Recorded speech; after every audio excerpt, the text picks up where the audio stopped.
ভিড় ভালোই ছিল বন্ধুরা, কারণ আমাদের এই গ্রামের মধ্যে এই একটা জায়গাতেই দুমদাম করে গণেশ ঠাকুরের পুজো করা হয়। প্যান্ডেলটা খুব সুন্দর ছিল আর তার সাথে ঠাকুরের মূর্তিটা।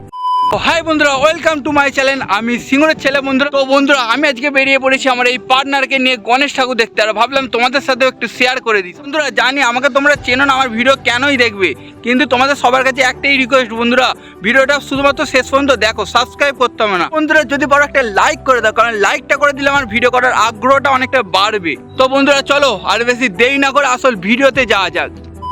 বন্ধুরা, আমরা প্রথমেই চলে এসেছিলাম সিঙ্গুরে। এই ব্যস্ত সিঙ্গুরে এক হাতে সাইকেলের হ্যান্ডেল আর এক হাতে ফোনে ভিডিও করছে, একটু ভুল হলে ক্ষমা করে দিও বন্ধুরা। ভিড় ভালোই ছিল বন্ধুরা, কারণ আমাদের এই গ্রামের মধ্যে এই একটা জায়গাতেই দুমদাম করে গণেশ ঠাকুরের পুজো করা হয়। গণেশ ঠাকুরের মূর্তিটা বন্ধুরা অনেকটাই বড়। তারপর বন্ধুরা তার পাশেই আরেকটা জায়গায় চলে এসেছিলাম, এখানে প্যান্ডেলটা খুব সুন্দর ছিল আর তার সাথে ঠাকুরের মূর্তি এখানে ফুল আর লাইট দিয়ে অনেক ভালো সাজিয়েছে মূর্তিটাকে। এইটাই এখানে প্রথম বছর, আর সেখানে ঠাকুর না থাকায় বন্ধুরা তারপর আমরা চলে এলাম সিঙ্গুর গোপালনগরের দিকে। এখানে বন্ধুরা দেখতে পাচ্ছ আগের গুলোর মতো অত বিশাল গণেশ ঠাকুরের মূর্তি না হলেও লাইটিংটা হেভি আর তার সাথে ছোট গণেশ ঠাকুর। তারপর আমরা চলে এলাম গোপালনগর উচ্চ বিদ্যালয়ের পাশে। বন্ধুরা এরকম লাইট করেছে, তারপর দেখলাম যে গণপতি বাপ্পার সাইড থেকে শুরু করে উপর পর্যন্ত সব জায়গায় ফুল দিয়ে ঘিরে দিয়েছে। সাইড গুলো বন্ধুরা নর্মাল টিউব লাইট দিয়ে দিয়েছিল, কিন্তু নাইটের ভিউটা খুব সুন্দর লাগছিল বন্ধুরা। আমাদের এখানে এই চার জায়গাতে একটু ভালো করে গণেশ পুজো করা হয়। তো তোমাদের কোনটা ভালো লাগলো অবশ্যই কমেন্টে জানাবে। সামনেই দুর্গা পুজো আসছে বন্ধুরা, দুর্গা পুজোতে অনেক সুন্দর সুন্দর ব্লগ পেয়ে যাবে বন্ধুরা, কথা দিলাম।